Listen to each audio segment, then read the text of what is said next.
Olá, bem-vindo a mais um vídeo aqui para o canal do Biblioteca Neuro. Esse ano a gente está começando algumas novidades e entre elas a que está começando esse mês. O mês Evoluindo em Neuro, a gente está falando sobre tudo que a gente puder falar aí que vai contribuir para um atendimento melhor, para uma coisa que os pacientes possam ter um atendimento de maior qualidade, porque neuro, infelizmente, é muito mal ensinado nas faculdades. E os pacientes, consequentemente, são muito mal atendidos no geral, tá? Existe um dado muito alarmante que saiu, dizendo que 95% dos AVCs são atendidos de maneira errada, né, no começo. Então, você vê que a gente ainda tem muito a evoluir aí nessa área de neuro e nas coisas mais básicas da neuro, que é AVC, né? Praticamente a doença mais comum e ainda assim é muito mal tratada e isso é muito ruim para a sociedade de maneira geral, né? Mas eu queria falar hoje sobre mais neuroanatomia, né? Como começar a estudar neuroanatomia, por onde começar a estudar, o que são as grandes coisas que eu tenho que aprender. Primeira coisa de tudo é que as pessoas têm um erro muito grande, cara. Eu sempre falo isso todas as vezes que eu vou falar pra alguém. Não comece estudando pelo cérebro. Por quê? Não comece estudando pelo cérebro, porque o cérebro é o mais complexo, cara. O cérebro foi a última coisa. Você não estudou lá desde o início que os animais eles foram evoluindo e aí o cérebro foi crescendo e foi existindo uma cefalização. Tudo isso é para te dizer o seguinte: o cérebro foi a última coisa a evoluir. Ele tem uma estrutura ultra complexa que demorou milhares de anos para chegar como ela chegou. E aí você vai lá e você quer começar estudando justamente por isso, por a estrutura mais complexa que tem no sistema todo, sendo que você pode começar do básico e evoluindo para o avançado. Então vamos lá, primeira coisa, lógica, você tem que ter noção que são 4 compartimentos, tá? Então a gente tem os nervos periféricos, nós temos a medula, nós temos o tronco encefálico e nós temos o encéfalo, né? O cérebro, na verdade, que é a parte de cima mesmo. Então, cada uma dessas partes vai ter características específicas na hora da formação anatômica e também na hora dos sintomas. Então, se eu entender a neuroanatomia de como funciona, como foi formado, por que eles são desse jeito, eu consigo entender os sintomas, sinais, o exame físico, os exames de imagem, tudo começa a fazer mais sentido. Como que isso funciona, Matheus? Então, pronto, primeiro é muito simples. Nervos periféricos é a unidade mais básica de tudo, né? Lá no começo da evolução, só existiam células e essas células elas tinham que responder ao meio ambiente. E aí você tinha, então, dentro da mesma unidade ali, né, a célula, ela tinha que receber o estímulo e ela respondia ao estímulo. Só que quando a gente se tornou aí organismos multicelulares que tem múltiplos lugares, cada célula foi assumindo uma função específica, a gente teve especialização. E aí essa função de ser tocada ali, sentir, perceber o meio ambiente e a função de reagir a esse estímulo, elas se tornaram coisas diferentes, tá? Você fala, então beleza, então o neurônio é isso? Não, o neurônio não é isso. O neurônio é a célula que se especializou em carregar a informação. Então o neurônio ele foi se especializando em transmitir a informação. Então chega a informação através do estímulo sensitivo e aí desse estímulo sensitivo ele é processado e aí ele manifesta uma resposta.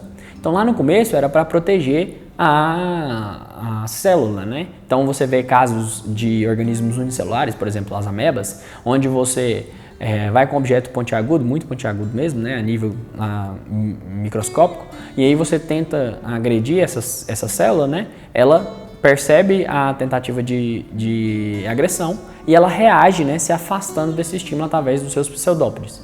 Então esse princípio, né? De reatividade, de sensibilidade, de reatividade, de responsividade, são os 3 princípios básicos que gerem o sistema nervoso central. O sistema nervoso central é justamente o que permite com que o organismo, né, essa coisa multicelular que já evoluiu aí do ser unicelular, ele responda às agressões do meio ambiente. Então o que acontece? Você tem um neurônio lá que percebe quando a agressão é tentada, né? Óbvio que nem todas as sensibilidades são tipos de agressão, mas você precisa perceber o meio ambiente. Então você percebe o meio ambiente, essa informação ela é levada para a medula, na medula ela tem o primeiro nível de processamento e ela responde com um determinado ação, seja ela tirar o músculo, seja o braço, né, ou contrair o músculo, ou fazer a ereção dos pelos, por exemplo, e um milhão de outras maneiras diferentes. Então perceba que os nervos são a função mais básica do sistema nervoso central. O nervo é o início de tudo. Por quê? Ele é o condutor da informação. Simplesmente isso. Não tem processamento nenhum, não tem nenhum nível de complexidade. Em uma ponta do neurônio, ele é estimulado e ele leva essa informação até a outra ponta. Então, a ponta que é estimulada é a parte do axônio, né, os terminais axônicos, ou os terminais dendríticos, desculpa. E aí os terminais dendríticos levam isso até a soma, né, o corpo celular, e depois passa para o axônio e é levado para o destino, certo? Na medula você já tem um primeiro nível de processamento. Então, o mais básico, o sistema mais básico, nervoso mais básico que pode ser formado, né, é um neurônio sente e outro neurônio reage. Então, 2 neurônios formariam. Só que o que aconteceu na medula é que colocou-se um neurônio no meio do caminho, o chamado interneurônio. Por quê? Porque ele está entre os 2 neurônios. Então, o circuito mais básico que a gente tem, na verdade, não é composto por 2 neurônios, mas 3. E por que isso é de fundamental importância? Porque é o seguinte, se eu tivesse um neurônio conectando com outro neurônio, esse circuito ele não seria capaz de ser modulado. Como assim? Então, toda a informação que chegaria, né, ela seria transmitida por uma resposta.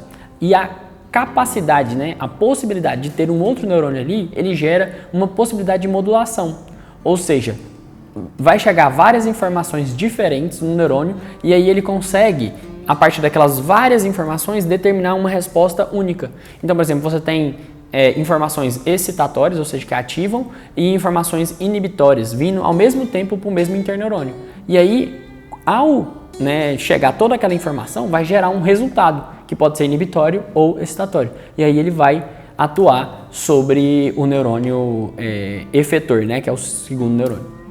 E aí, essa capacidade de fazer esse processamento é a lógica de evolução do sistema nervoso central. Como assim? É simples. O fato de existirem os interneurônios é justamente o que possibilitou a existência de interconexões. São conexões no meio ali. São conexões que estão no meio do caminho. Então, ao invés de um neurônio sensitivo se conectar direto com o neurônio efetor, você foi adicionando camadas no meio disso aí. E aí, as camadas são onde acontece o processamento mais complexo. Então, na medula, você tem justamente a presença desses interneurônios, que inicialmente era o quê? Um neurônio sensitivo conectava com um interneurônio ali no mesmo nível da medula e conectava com o neurônio efetor. Quando você foi progredindo para indivíduos, né, mais complexos, né, por exemplo, o surgimento dos seus braços, que é algo muito complexo, que tem múltiplas possibilidades de rotação, de movimentação, você teve a necessidade de que vários segmentos da medula pudessem receber a mesma informação e agir como uma unidade. Então, por exemplo, existem vários segmentos da sua medula que são responsáveis pelo movimento do seu braço. Né? É o plexo braquial, é lá de C5 até T1. Então, esses movimentos eles precisavam ser integrados, porque o dedinho ele não mexe sozinho, né? Ele precisa de uma composição de movimentos ali que são realizados. E essa necessidade de integração é o que fez com que os interneurônios que estejam ali relacionados na medula podem ser de vários níveis. Então a mesma informação às vezes chega para vários níveis da coluna vertebral. Então aqui você já tem a capacidade de integrar mais ainda e adicionar níveis de complexidade de processamento.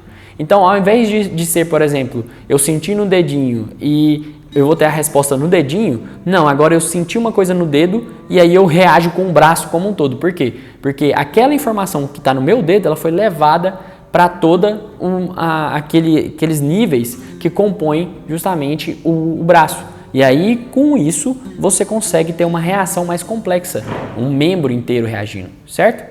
Justamente com essa capacidade de processamento, você teve capacidade, né, de ter reações mais complexas. E não parou por aí, né? Conforme eu fui gerando maior complexidade ainda, né, com esses movimentos e a integração de vários órgãos, né, vários reflexos foram sendo desenvolvidos. E aí você começou a ter a necessidade de centros controladores. Então, por exemplo, eu tenho centros controladores da respiração. São vários músculos envolvidos no mecanismo. Eu tenho resposta lá dos brônquios, eu tenho respostas lá de vasos, né? Então, tem várias coisas que precisam ser integradas. Então, além dessa possibilidade de integração de vários níveis da medula, agora eu preciso de várias informações diferentes. E aí é onde surgem os centros regulatórios. Então, por exemplo, tem um centro que é o centro da mobilidade respiratória. E aí ele vai coordenar justamente a ativação dos músculos para poder fazer o movimento respiratório. Tem um outro centro já que é responsável pela adequação, né, entre a demanda por oxigênio e a velocidade da respiração. Então, eu tenho momentos diferentes agora. Eu não só tenho uma necessidade complexa de respiração, mas eu tenho algumas situações que eu preciso de mais oxigênio, outras situações que eu preciso de menos oxigênio. Então, quem que vai coordenar isso? Um centro que recebe múltiplos tipos de informações vindas de múltiplos tipos de sensibilidade de múltiplas localizações cerebrais ou do corpo, né? E aí você tem justamente essa composição de uma complexidade, um nível um pouco acima, né? Então a gente tinha lá no começo só uma sensibilidade com uma reação, aí você começou a ter reações mais complexas, né, com múltiplos segmentos da medula, e agora a gente tem centros regulatórios que utilizam múltiplos tipos de sensibilidade, múltiplas informações de múltiplos lugares do corpo. E aí, esse é o tronco encefálico. O tronco encefálico ele é cheio desses centros reguladores, né? É cheio das regiões onde existe um agrupamento de múltiplas localizações do corpo. Então você tem lá informações, por exemplo, que vêm das pernas e dos braços e elas se juntam num centro ali, tanto sensitivo quanto motor. Aí a gente chega finalmente no cérebro. O que o cérebro adicionou para todo esse mecanismo? A gente parou de ser reativo, né? Então existe a capacidade volitiva. Então antes eu tinha muito mais capacidades reativas, então o organismo me estimulava de alguma maneira e eu respondia de determinada maneira. No início, uma reação muito simples, depois uma reação muito complexa, mas dependia de um estímulo. E aí o cérebro adiciona justamente a capacidade volitiva. Eu quero fazer, não tem nada me estimulando a fazer isso. Eu quero fazer isso. Então, quando eu quero fazer, e aí eu vou lá e vou executar. Ou seja, introduziu a capacidade de você fazer por conta própria, sem precisar de estímulo. Isso, em parte, já é feito pelo tronco encefálico, tá? Não é uma capacidade exclusiva cerebral. Mas o cérebro, ele evoluiu de tal maneira a possibilitar alguns comportamentos mais complexos. E aí, você também parou de precisar de ter esse estímulo. Então, eu consegui o cérebro gerar a ativação dele mesmo. O quê? Como assim? Então, eu tenho vários estímulos vindo o tempo todo no meu corpo. Só que um determinado estímulo, ele geralmente estava associado a um tipo de resposta. Agora não. Ele estimula vários pontos do cérebro. E esses pontos estimulados podem estimular outros pontos. E aí você tem cadeias, verdadeiros circuitos, que são responsáveis pela composição de pensamentos e comportamentos mais complexos. Aí você já tem a introdução de comportamentos mais sociais. Então tem capacidade de interação com outros indivíduos. Já tem capacidades mais abstratas, por exemplo, visualização, sonhos, capacidade de abstração, né? Fazer cálculo, ter linguagem. Tudo isso foi introduzido justamente por várias etapas aí intermediárias, como se fossem camadas de interneurônios, que possibilitam justamente que você faça uma análise da informação e você produza um estímulo por conta própria, sem obrigatoriamente ter alguma coisa ali que motive isso. E a manipulação de informação se tornou algo muito mais fácil para o seu cérebro. Então, seu cérebro ele é uma máquina de pegar estímulos, analisar informações e devolver reações, comportamentos, pensamentos, enfim, 1 milhão de outras coisas que o seu cérebro pode produzir. Então, perceba que existe uma evolução natural da neuroanatomia. Não é uma coisa fixa, tipo assim, o tálamo ele tem 3 centímetros de diâmetro, 2 centímetros para cá, e ele está localizado ali no centro do cérebro, a não sei quantos centímetros da linha média. Não, isso é bobeira. Isso aí é o que tem menos importante. É como você está tentando estudar a história do Brasil e ficar decorando o nome do presidente do Brasil, dos presidentes, todos que aconteceram. Isso não faz sentido. Você tem que entender como funciona o sistema. Qual que é a importância da história do Brasil? A importância é para você entender o contexto cultural, por que as pessoas fizeram o que elas fizeram, por que nós estamos na situação que nós estamos. Então, estudo da neuroanatomia é do mesmo jeito. Por que o cérebro faz desse jeito? Por que o sistema nervoso faz desse jeito? Por que a medula funciona desse jeito? Cada uma tem uma explicação. E a regra número 1 é a natureza sábia. Você pode não entender agora por que foi feito desse jeito, mas existe uma função dele ser desse jeito, tá? E o mais importante também, outra lição grande aí na neuroanatomia é: nada se perde, tudo evolui. Então, o que uma evolução trouxe, ela não é perdida, ela é aproveitada para um próximo nível de evolução. Então, ao invés de ficar recriando novas coisas, ela foi agregando informação. Então, se você começa do mais simples e vai evoluindo seu conhecimento, você vai entendendo esses níveis de complexidade e aí vai ficando tudo mais simples.